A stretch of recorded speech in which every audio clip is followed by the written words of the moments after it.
Olá, muito boa tarde, seja bem-vindo ao BNC Entrevista.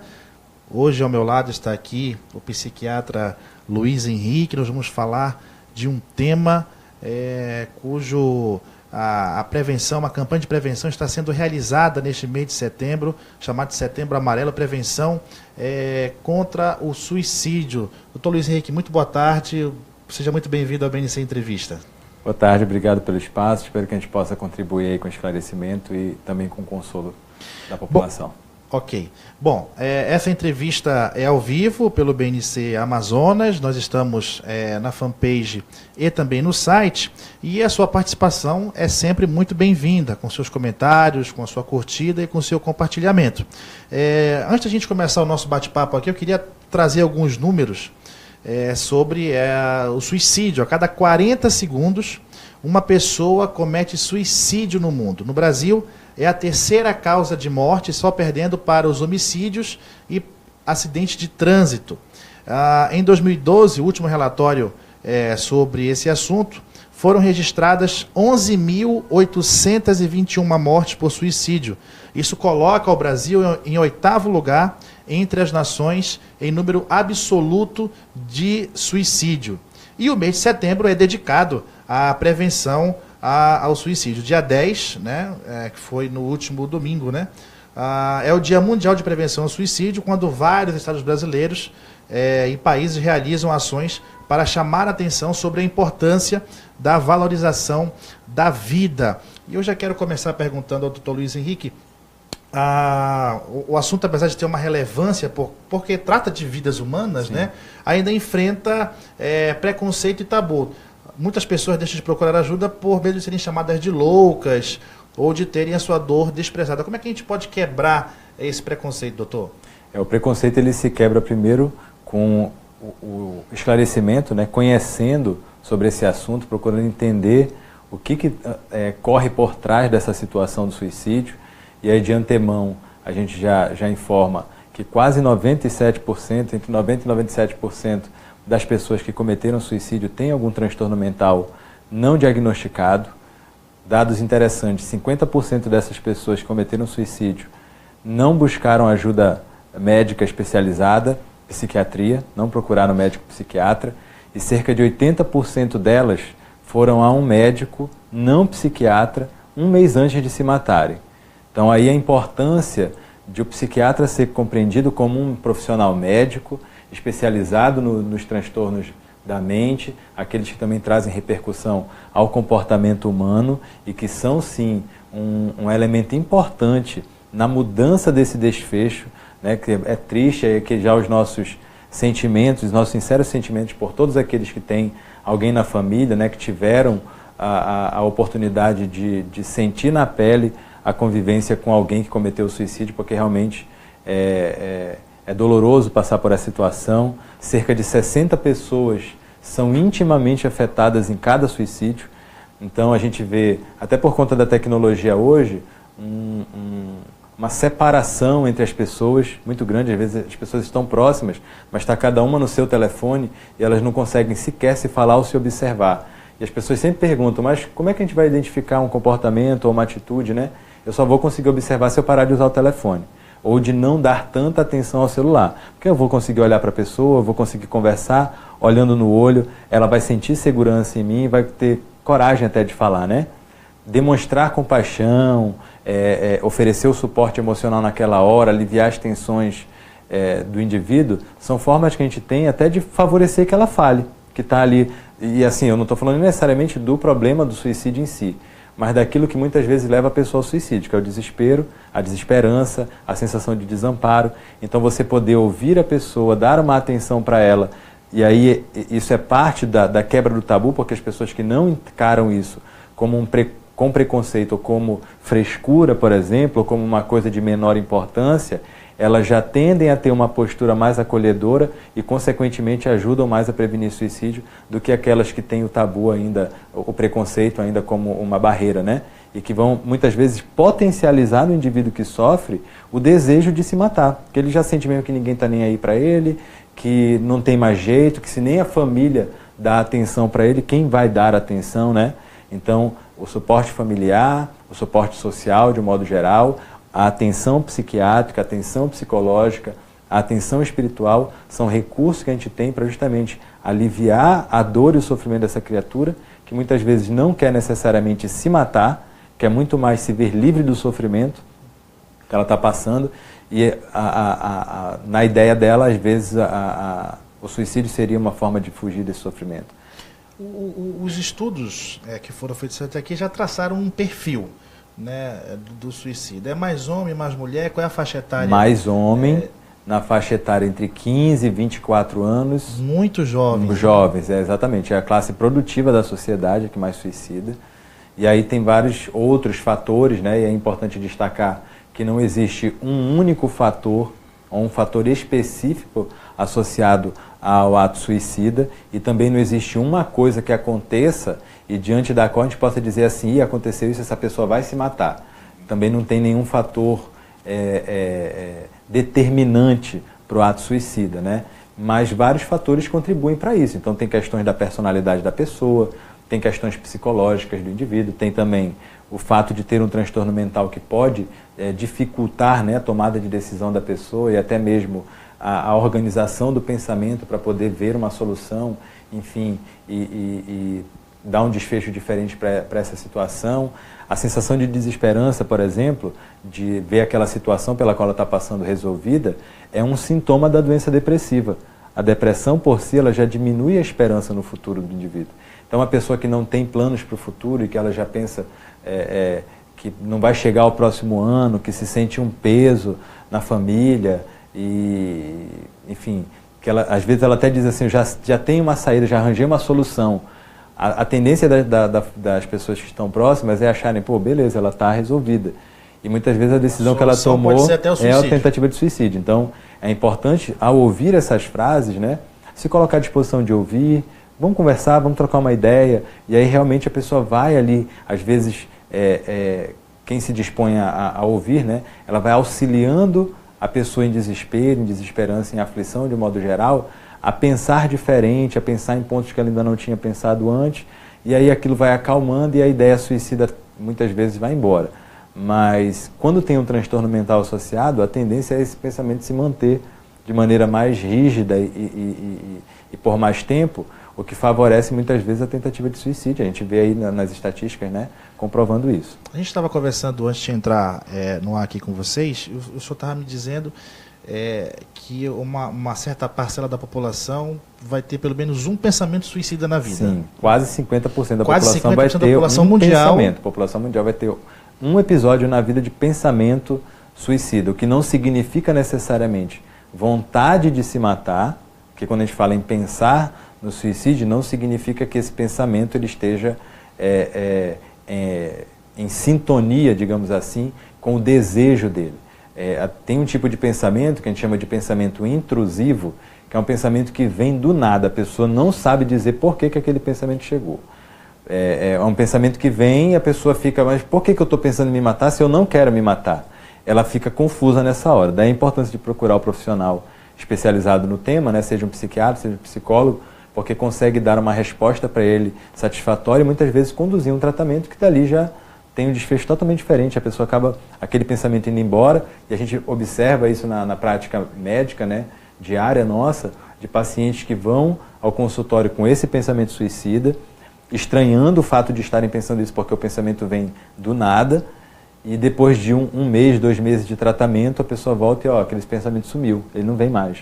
Então assim, a gente vê também que não é uma coisa pura e simplesmente da vontade da pessoa, né? E é interessante pontuar também um comportamento de ambivalência, né, na pessoa que tenta se matar. Essa ambivalência é assim, eu quero viver, mas eu quero viver sem sofrimento. Eu quero viver, mas se for para viver com esse sofrimento, então eu prefiro morrer. Então assim, a pessoa fica ali entre, no ditado popular, entre a cruz e a espada, né? Ela não sabe para onde ela vai, o que ela faz. Daí a importância do atendimento especializado, porque vai ajudá-la a pensar de uma maneira melhor, a arranjar uma nova solução.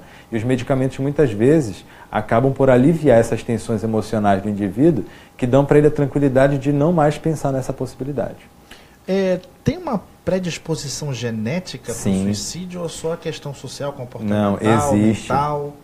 Existe o fator genético extremamente importante que coloca a pessoa em risco de 2 a 3 vezes maior de cometer suicídio do que as pessoas que, por exemplo, dentro de uma família, né, um indivíduo cometeu suicídio, do ponto de vista genético, outras pessoas da família correm risco também de cometerem suicídio. Seja porque são portadores da mesma doença mental, do mesmo transtorno mental, seja porque têm fragilidades psicológicas também estabelecidas do ponto de vista genético, que fazem com que ela não consiga reagir de maneira positiva àquele evento, né, quando alguém da família tentou ou cometeu suicídio efetivamente. Então, do ponto de vista genético, a gente também tem aí um fator que não é determinante, mas contribui para o desfecho suicida. Tem algum estudo que fala sobre a porcentagem da população que tem esse gene ou não? Não, de percentual não, mas tem de chance, né? De 2 a 3 vezes mais do que qualquer outra pessoa, né? Do ponto de vista genético. Aquele que tem histórico de suicídio na família, ele tem 2 a 3 vezes mais chance de cometer suicídio que o restante da população.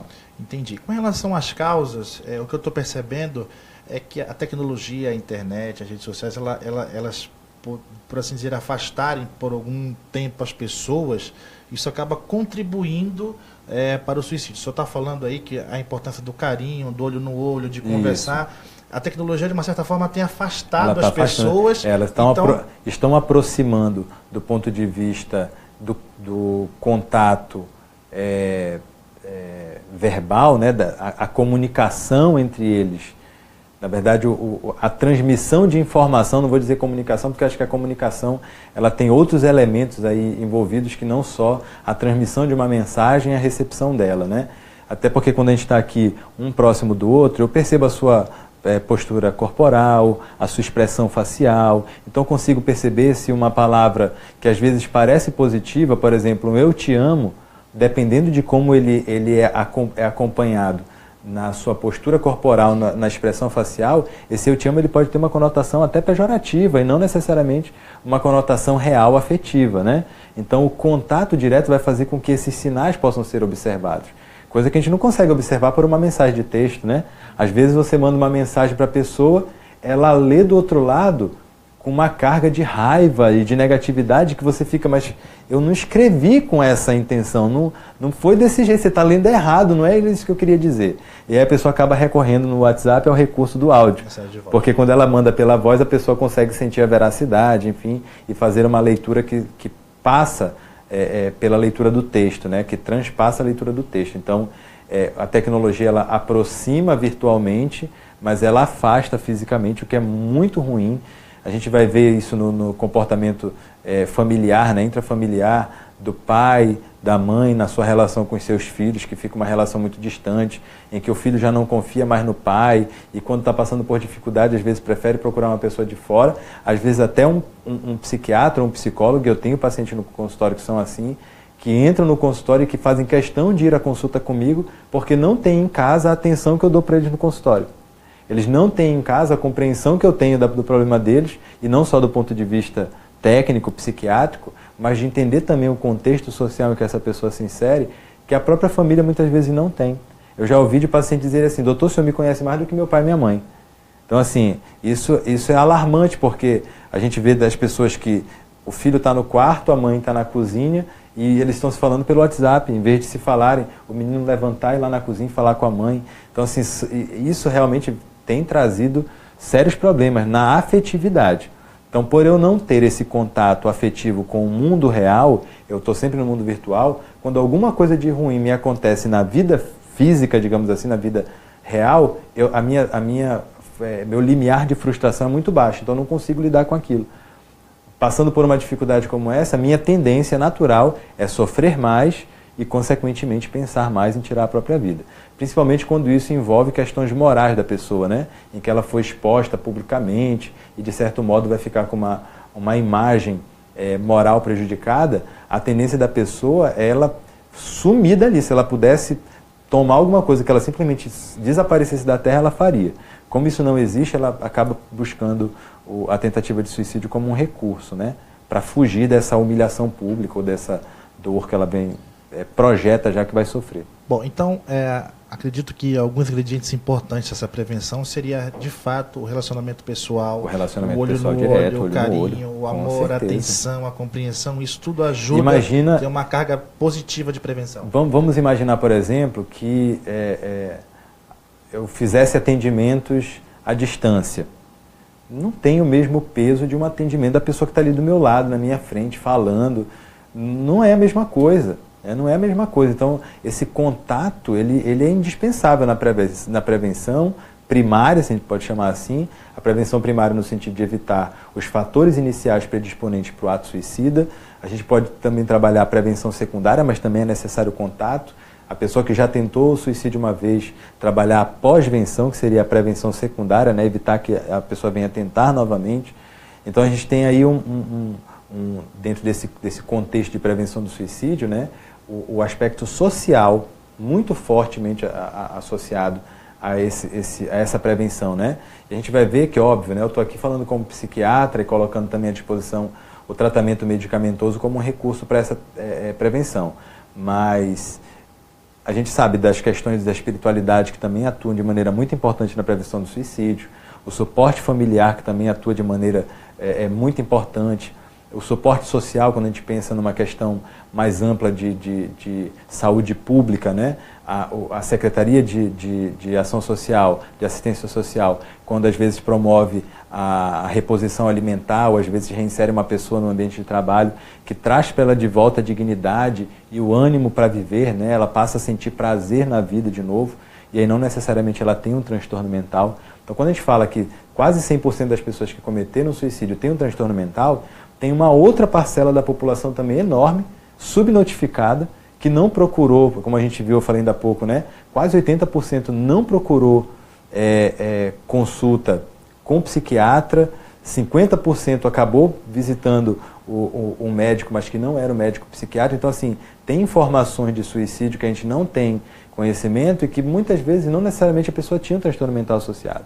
Então, a nossa expectativa é de que essa estatística de quase 1 milhão de suicídios ao ano seja um pouco mais alta, cerca de variando aí de 2, 3 a 5 vezes, justamente por conta da subnotificação. Tem vários casos de suicídio que acabam caindo na conta do acidente de trânsito, e muitas vezes a pessoa usou o carro para se matar, né? Tem o próprio homicídio, que aí é mascarado, né? E cria-se um ambiente ali de cena de crime para fazer parecer que foi suicídio.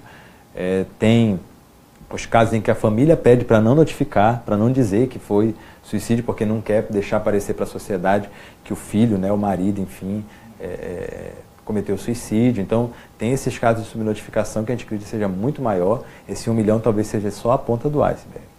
Bom, a Associação Brasileira de Psiquiatria diz que cerca de 90% dos casos de suicídio poderiam ser evitados se as pessoas que pensam nessa prática ou as pessoas que vivem ao redor delas tivessem mais esclarecimentos sobre o assunto. Como é possível salvar alguém de suicídio? O esclarecimento nesse caso é isso que a gente está fazendo aqui, né? Tentando mostrar para a população que se tem um transtorno mental fortemente associado ao comportamento suicida, por que não levar a pessoa para uma avaliação psiquiátrica que vai ter condições de fazer o diagnóstico do transtorno mental, tem condições de fazer uma abordagem que muitas vezes a própria família não tem condições de fazer, de assumir inclusive um compromisso que muitas pessoas têm até medo de fazer a pergunta se a pessoa está pensando em suicídio, porque isso traz para ela um compromisso também. Porque se eu pergunto para você, você está pensando, o que eu vou fazer agora? Isso daí tem uma cobrança intrínseca nessa pergunta, porque as pessoas preferem nem perguntar, eu não quero nem saber, porque eu não quero assumir esse compromisso. E como a gente tem esse compromisso dessa? Propor a ajuda psiquiátrica, propor a ajuda psicológica, o suporte espiritual, é buscar ajuda especializada. É não se prender simplesmente numa congregação religiosa, ou muito menos simplesmente ir ao psicólogo e esperar que se resolva, como também não basta ir ao psiquiatra e está tudo bem. É um conjunto de fatores que vão ser trabalhados, porque cada ser é individual, a gente tem questões peculiares de cada indivíduo, em que para um vai pesar muito a questão espiritual, para outro vai pesar muito mais a questão psicológica, para outro já é a questão biológica, com os medicamentos tendo um papel é indispensável nessa terapêutica. Então, a gente recomenda sempre que, diante de uma pessoa que verbalize de maneira direta, eu quero me matar, eu estou pensando em acabar com a minha vida, ou que comece a ter comportamento de isolamento social, não quer mais fazer as coisas que fazia antes, começou a abusar do uso de substâncias, maconha, cocaína, o próprio álcool, começou a usar demais como uma forma até de aliviar uma sensação ruim que tem, seja um sentimento depressivo, né, de maneira mais ampla, uma dor emocional qualquer, e começa a dizer que está se tornando um peso para aquela família, que já não vê mais graça na vida, que viver já não vale mais a pena. Você teve contato com uma pessoa que começa a se manifestar dessa forma, tenta se aproximar dela de maneira tranquila, oferecendo ajuda, né? Posso te ajudar? E a pessoa vai dizer, não quero saber, e você tenta mais uma vez, tenta outras, né? Se você perceber que existe uma resistência muito grande nessa abordagem, cabe entrar em contato com alguém mais próximo da família, e se essa pessoa já for alguém mais próximo da família, um pai ou uma mãe, pegar e levar mesmo no consultório psiquiátrico, levar no psicólogo. Tem o Centro Psiquiátrico Eduardo Ribeiro que pode fazer essa primeira abordagem. É importante lembrar também que a pessoa não vai entrar no consultório e necessariamente sair de lá com um diagnóstico de um transtorno mental. Ela vai, muito mais do que um diagnóstico, ela vai receber a ajuda de que ela precisa para sair daquela ideação, para mudar o comportamento e, quem sabe, a esperança voltar e a vida voltar a ter graça, né, o sorriso voltar para o rosto da pessoa. Então, é um suporte especializado, que muitas vezes as pessoas da família e os amigos não conseguem oferecer. E como é que é esse tratamento? A gente estava falando de remédio, é a consulta com psiquiatra, com psicólogo. Como é que é esse tratamento? Então, no ponto de vista psiquiátrico, nós temos medicamentos que diminuem a impulsividade para o ato suicida, né? Temos medicamentos que são primeira linha nesse tratamento, na abordagem. Nós temos na psicoterapia, na psicologia, né? Do ponto de vista psicológico, as psicoterapias, que são muitos tipos de psicoterapia, e aí indicado sempre a abordagem psicoterapêutica mais apropriada para aquele indivíduo. Tem do ponto de vista da espiritualidade, como a gente já mencionou aqui em outros momentos, né? Mas eu acho interessante também pontuar que a questão da espiritualidade, ela começa a entrar nesse contexto da saúde mental com bases científicas bem estruturadas, né?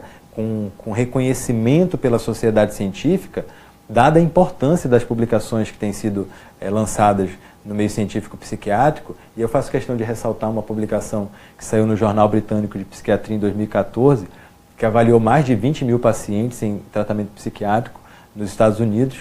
Durante 16 anos esses pacientes foram avaliados e se observou que, independente de idade, independente de cor, de fatores genéticos outros, as pessoas que tinham algum vínculo religioso mais fortemente estabelecido, ou seja, elas não apenas iam para o culto religioso, mas elas incorporavam a filosofia da sua religião na sua vida, essas pessoas elas tinham 3 vezes menos chance de cometer suicídio. Então, deixando bem claro aí que, independente de outros fatores, né, psicológico, até mesmo medicamentoso, a questão da espiritualidade ela também tem um papel importante nessa prevenção.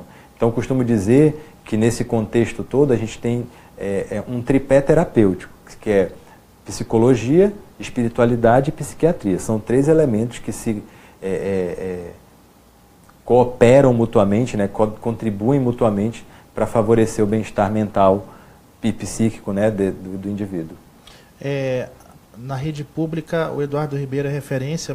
O Eduardo Ribeiro ele é referência para aquele que tem o pensamento estruturado. Ele diz assim, eu vou me matar, de hoje eu não passo, não tem jeito, eu vou estar com um plano já suicida, Eduardo Ribeiro. Se a pessoa tentou o suicídio, porque ingeriu uma grande quantidade de medicamentos, enfim, se feriu, se machucou, aí a gente recomenda que vá para os hospitais de grande porte, né? João Lúcio, 28 de agosto, Platão Araújo, pronto-socorro da Zona Norte, porque aí muitas vezes vai requerer a atenção de um cirurgião, vai requerer a atenção de um clínico, né, que não necessariamente um psiquiatra, mas que o primeiro momento vai ser com um outro especialista, mas que o passo seguinte é a inserção do psiquiatra no contexto clínico para trabalhar justamente aquilo que eu falei ainda há pouco, da pós-venção, né? Tentou se matar, mas ele não está livre necessariamente do risco de suicídio, então o psiquiatra passa a ser importante. Mas já aconteceram outros casos, e acontece assim, né? Não é incomum isso acontecer não, do paciente ir direto ao consultório psiquiátrico. E a gente tem abordagens, tem técnicas, né, que vão ali também favorecer um bom atendimento, uma boa acolhida e, pelo menos naquele primeiro momento, a gente consegue, em muitos casos, evitar a tentativa de suicídio, né? Certo. Então, o tratamento ele é gratuito, né, na rede pública a gente tem o CAPS, eu esqueci de falar. O CAPS, exatamente. O CAPS da Zona Norte, o CAPS da Zona Sul, né, Zona Norte no Santa Etelvina e Zona Sul no Parque 10. Então são unidades de saúde de porta aberta, né, em que a pessoa chega, ela logo é atendida por alguém, um profissional de nível superior, que vai fazer uma triagem, pode indicar já o atendimento psiquiátrico. Quando há necessidade de um atendimento de urgência, muitas vezes já encaminham também direto do CAPS para a urgência do Centro Psiquiátrico Eduardo Ribeiro. Então, são portas abertas aí, né? As policlínicas também têm psiquiatras, então dá para também oferecer o atendimento a essa população. E aí o mais interessante nisso tudo é assim, as pessoas começarem a perceber que um sofrimento mental que se mantém duradouro, né? Insônia, irritabilidade, perda do interesse pelas coisas que gostava de fazer, desânimo, sensação de fraqueza ou cansaço facilmente, já não quer mais se relacionar com as pessoas, né?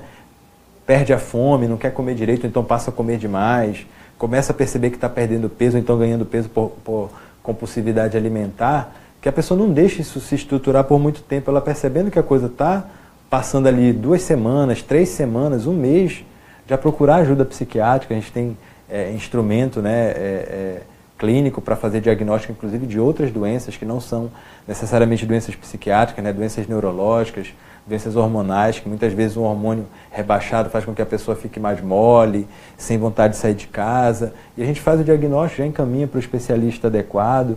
Então é importante a pessoa buscar o atendimento já na percepção de uma alteração de comportamento ou na alteração de um sentimento, né, que se mantém ali por muito tempo, sensação de vazio, sensação de menos-valia, autoestima baixa, né, a sensação de que está todo mundo sempre querendo mal dela, ou que tudo que acontece na vida é ruim, a pessoa não consegue ter um pensamento otimista sobre as coisas, né, já procura atendimento, porque a gente consegue não só prevenir a evolução da doença mental, como, consequentemente, prevenir o desfecho suicida, né? Entendi.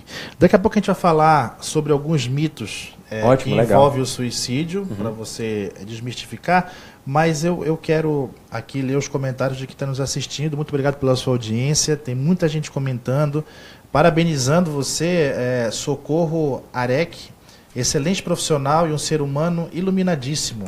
Obrigado. Juliana Nascimento, parabéns, doutor Henrique, pelo trabalho. Fátima Nascimento, já me consultei com ele, é um ótimo médico, mesma opinião da Rita de Cássia Oliveira, ótimo médico.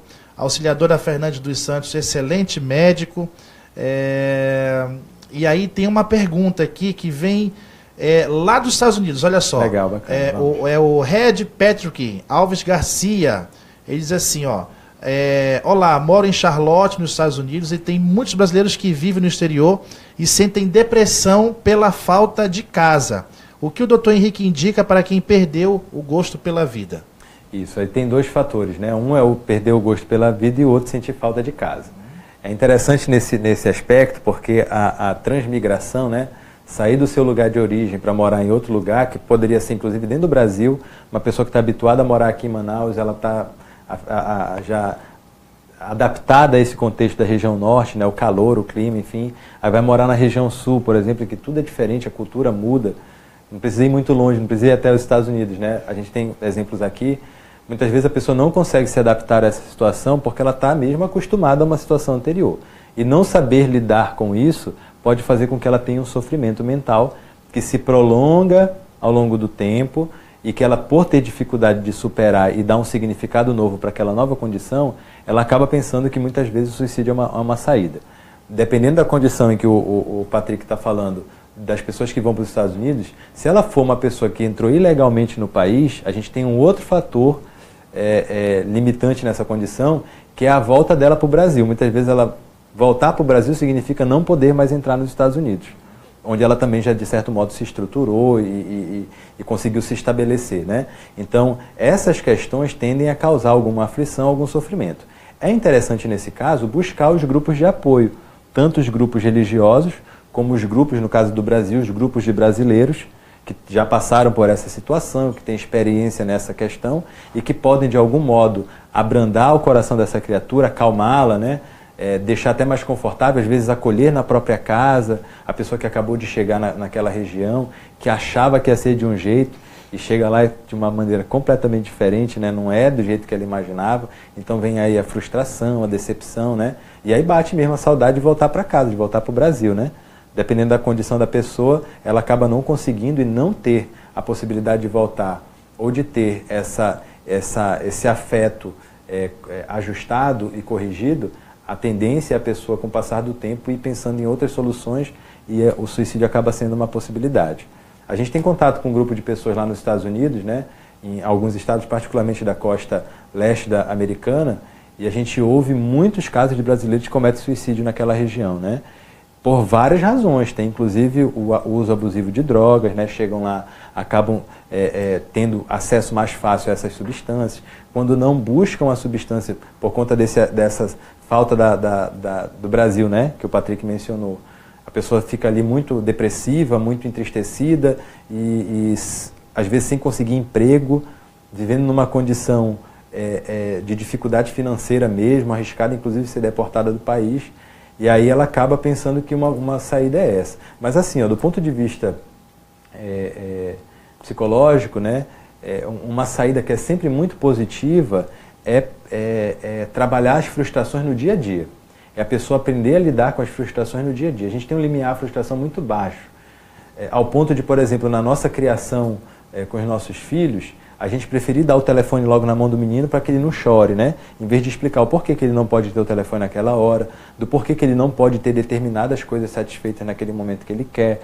Então, todo um trabalho que poderia ser feito no indivíduo desde criança, para prepará-lo, inclusive na adolescência, a gente vai ver, né, de 15 a 24 anos, o grupo que mais comete suicídio, fatores relacionados a desemprego, a baixa escolaridade, a pessoa não consegue entrar numa faculdade, ou não consegue se firmar no campo profissional que ela escolheu para atuar, justamente porque se frustra, né, poderia ter sido trabalhado na infância. Então, a gente precisa trabalhar as crianças também, porque tem aumentado o índice de suicídio entre crianças de 8 a 12 anos de idade, particularmente por conta das questões escolares, que é o grande fator estressor da criança, né, que não tem outro ambiente de estresse, mas por conta do bullying, né, que ela vem sofrendo, e por não saber lidar com essas, muitas vezes, brincadeiras. O bullying tomou aí uma proporção de gravidade no século XXI, mas que já acontece desde que o mundo é mundo, várias pessoas passaram por isso, né, e nem por isso desenvolveram um transtorno mental. Mas a gente observa que é muito mais uma questão mesmo de criação dos pais, quando não tem um transtorno mental associado, nesses casos de bullying, tem aí fatores relacionados à dificuldade dos pais de treinarem esses filhos para terem um limiar de frustração mais alto, né? Porque a vida ela é cheia de empecilhos, de barreiras, de desafios, de dificuldades, e muitas vezes na busca da fuga dessas dificuldades que a pessoa encontra no Brasil é que ela vai para os Estados Unidos, né? Então ela chega lá, vê que não é diferente daqui do Brasil, que tem dificuldade do mesmo jeito. Porque o mundo é mundo, a gente vai ver dificuldade de todo canto. Eu dou palestra em Portugal, dou palestra nos Estados Unidos, a gente faz viagens para essas regiões, a gente acompanha um grupo que também viaja para a Venezuela, que também dá palestra sobre esse tema. Na Argentina a gente tem grupos trabalhando com esse tema também. Na África temos um grupo de amigos também que realizam tarefas nesse campo, e a gente observa que é igual, não tem diferença. Você pode ir de um lugar a outro, de um canto a outro do mundo, as aflições e as dificuldades elas vão se manter. Então, é importante aprender a lidar com as dificuldades no dia a dia. Daí a importância também da psicoterapia, da própria espiritualidade, que trabalham na questão da resiliência, né, da resignação, que fazem com que a pessoa dê um sentido diferente à vida e às coisas mesmo que ela tem, até mesmo que ela não tem. Salim, Márcia Alencar, suicídio nunca. Doutor Henrique, parabéns pelo excelente trabalho. A Luciana Santos, excelente entrevista.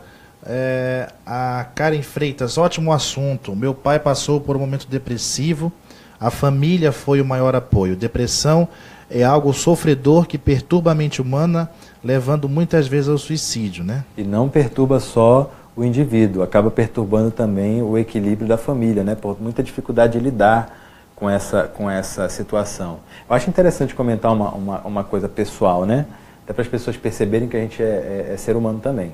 Então, tem uma filha que hoje tem 9 anos e que ela tem um quadro depressivo desde os 6 anos de idade. Ela hoje toma remédio. E a maioria das pessoas pergunta, mas por que ela toma remédio? Ela não é muito jovem, não é muito criança para tomar remédio.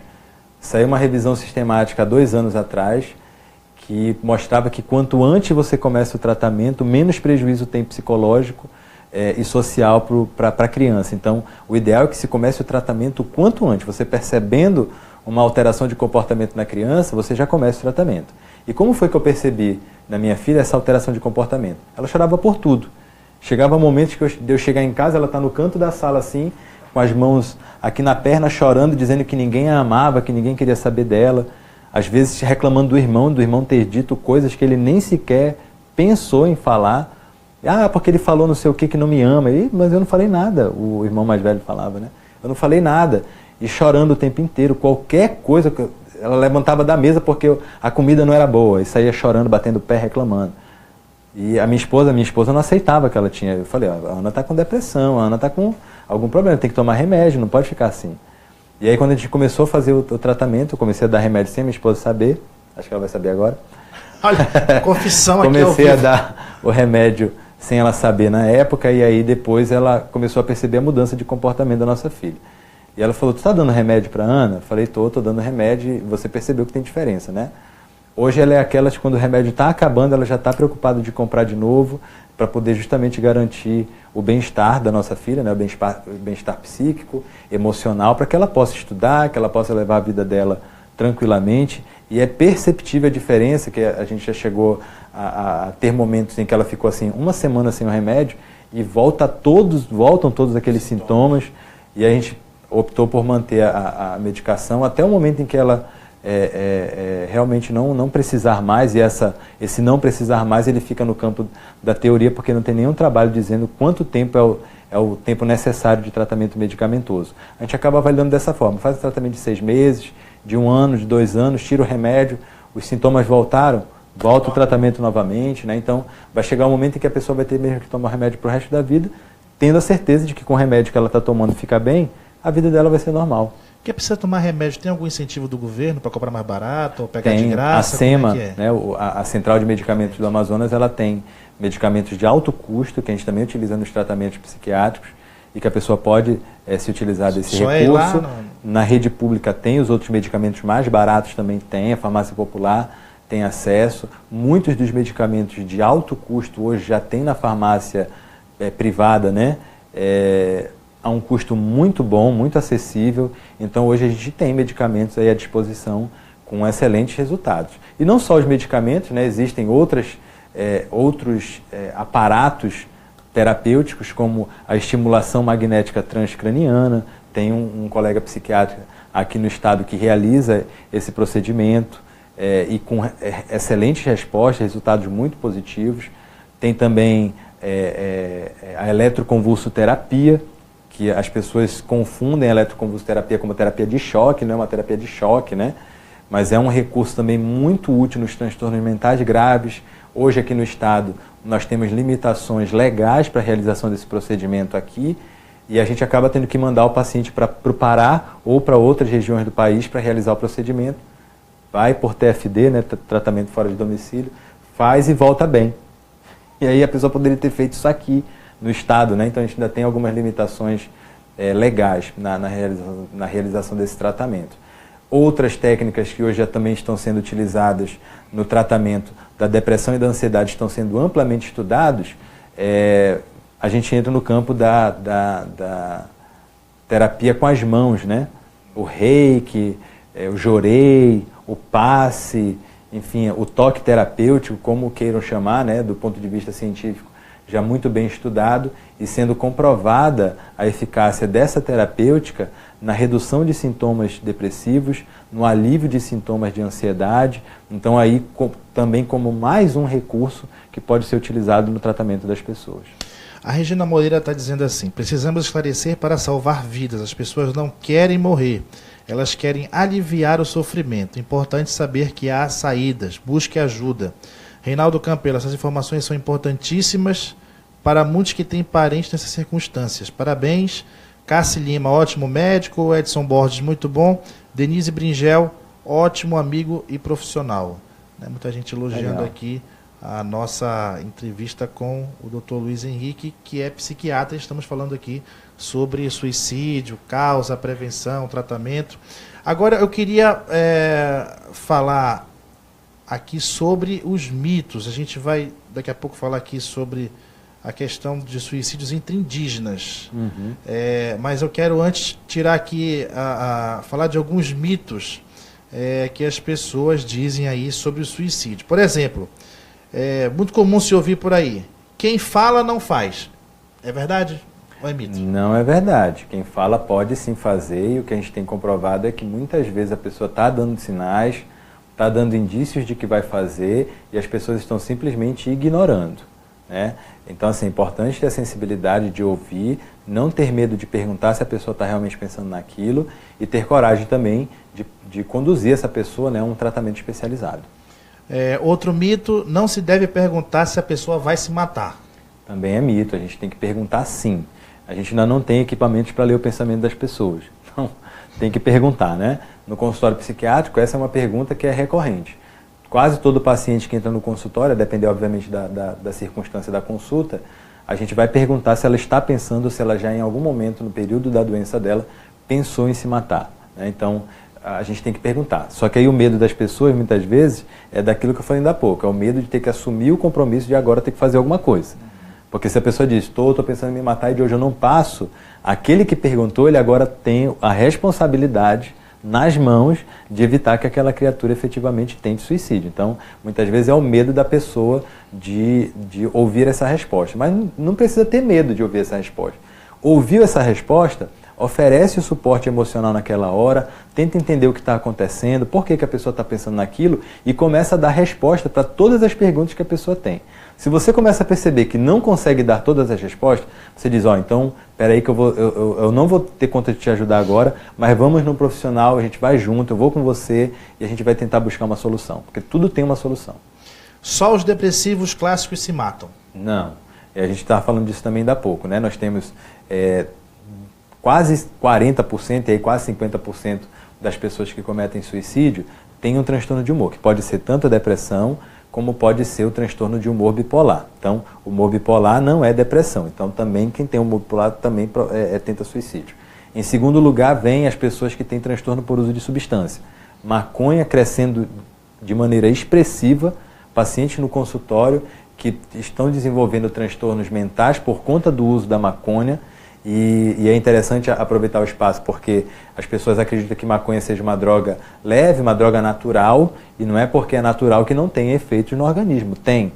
É uma das drogas que está mais associada com o número de aumento, com o número de aumentado, né, de pessoas com transtorno de ansiedade, também com esquizofrenia, também com transtorno bipolar do humor e também com suicídio, né? Até pelo uso abusivo da substância, alteração de comportamento, e aí a pessoa passa a ter um comportamento suicida que ela não necessariamente vai se matar porque ela quer. Acidente de trânsito, se colocando em risco em atividades tipo roleta russa, enfim, querer escalar prédios por um estado mental alterado pela substância, pela droga.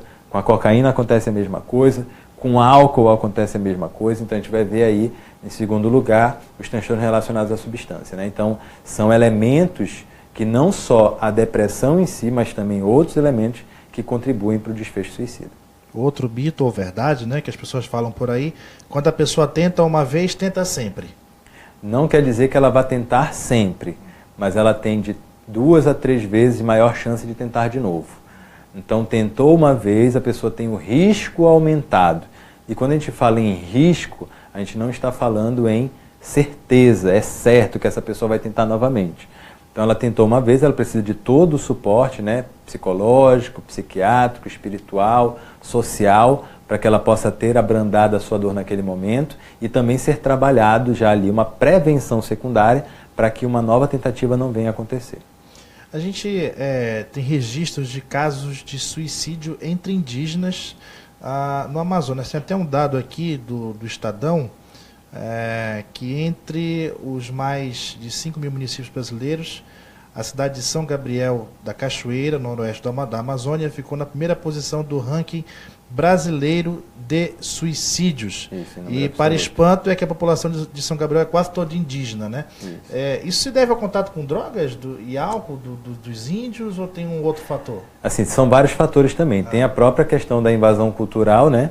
Então o branco chega lá, o branco, dito branco, né? Aquele que não é da cultura indígena ou não indígena, interfere no modo de vida do indígena, e aí como são culturas muito diferentes, é natural que tem coisas que são próprias da nossa cultura que vão interferir de maneira negativa na cultura do índio. E coisas da cultura do índio que vão interferir de maneira negativa também, como vai ter coisas positivas. Mas o que a gente tem observado é esse comportamento indígena com relação ao suicídio. Muitos deles têm dependência de álcool, têm aí envolvimento com as drogas, né, o uso abusivo das drogas, o que não é o fator determinante para esse desfecho, né? Tem a questão da interculturalidade ali, da interferência cultural, que não é só a inserção da droga, até porque em muitos desses grupos indígenas a droga existe, uma droga própria, que eles próprios produzem, não é o álcool, a substância alcoólica que a gente produz, né, industrializada. Também não é só a maconha, só a cocaína, tem outras drogas que eles desenvolvem extraindo de raízes, de plantas e tal, né, para promover também a alteração de consciência. Mas a gente percebe que esse choque cultural ali naquela região, muito bem demonstrado, inclusive tem um psiquiatra, Dr. Maximiliano Pontes, que é um grande estudioso desse tema, vários artigos científicos publicados, inclusive com citação, né, em trabalhos internacionais, apontando que existem vários fatores ali envolvidos e que essa questão, em particular da interculturalidade, é um fator que deve ser melhor compreendido, né? Ainda não se tem uma resposta fechada para isso, a gente nunca vai ter, ou talvez nunca tenha, uma resposta fechada para essa questão do suicídio, porque ela envolve várias questões, são muitas coisas envolvidas, né? Pessoas que a gente imagina assim, que tem um alto grau de suicidabilidade que poderia cometer o suicídio não comete, e aquelas que você acredita que sei lá, reagiriam muito bem a uma situação, acabam não reagindo tão bem e cometendo suicídio. Então, justamente por essa incerteza que a gente tem, né, do ato suicida, é que é importante a abordagem especializada. E lá em São Gabriel da Cachoeira não tem, né, esse acompanhamento psiquiátrico específico para a população indígena, né. Até nisso é difícil o atendimento, porque o idioma é diferente, a linguagem é diferente, né. Muitas vezes até sabem falar português, mas não sabem expressar as suas emoções no nosso idioma, né? Então, tem vários fatores aí que dificultam a atenção e o atendimento a essa população, né?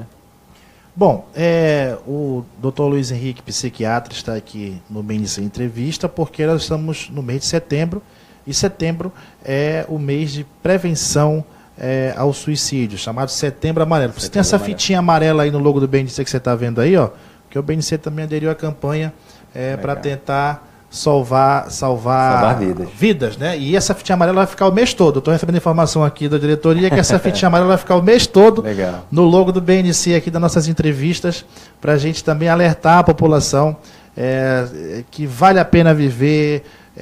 Nenhum problema é para sempre, né, doutor? É importante dizer isso. Nenhum problema é para sempre. As coisas, assim como as coisas boas vêm e vão, as coisas vão e vêm também. Nada é para sempre. Então, a vida é sempre mais importante. E vocês já começaram fazer algumas ações nesse mês, né? Domingo teve ação. Vamos colocar as fotos no ar aí, por favor, segundo? Queria que o doutor Luiz Henrique explicasse aí o que aconteceu. Olha, nós estamos vendo aí uma turma Ponta Negra, é isso? Isso, lá na Ponta Negra. Essa foi uma ação desenvolvida por um grupo de voluntários espíritas, né? Que fizeram uma abordagem lá na Ponta Negra, levando faixas, tocando música, alegrando o ambiente, né? Oferecendo mensagem de apoio. Lá também nós fizemos atendimento psiquiátrico, algumas pessoas nos procuraram, a gente fez uma primeira abordagem ali. Tem mais foto? Olha aí. Voltar lá na outra foto, só para eu poder fazer uma observação. Volta, isso. Ali na faixa, na parte inferior tem procure ajuda psiquiátrica, psicológica e espiritual, né? E aí é interessante porque esse grupo ele levou em consideração os 3 fatores que a gente abordou aqui, né? A questão biológica com a psiquiatria, a questão psicológica com a psicologia e a questão espiritual com as religiões de um modo geral. Então, apesar de ser um grupo religioso, considera também a ação do psiquiatra e do psicólogo importante, né?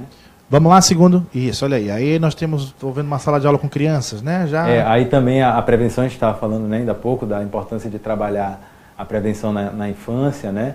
Então, certamente aí falando do cuidado com o corpo, com a higiene, a valorização da vida, esse é um tema que é interessante abordar. Eu pontuei muito mais as questões das doenças e dos transtornos mentais, né? Mas é importante trabalhar sempre a promoção à saúde.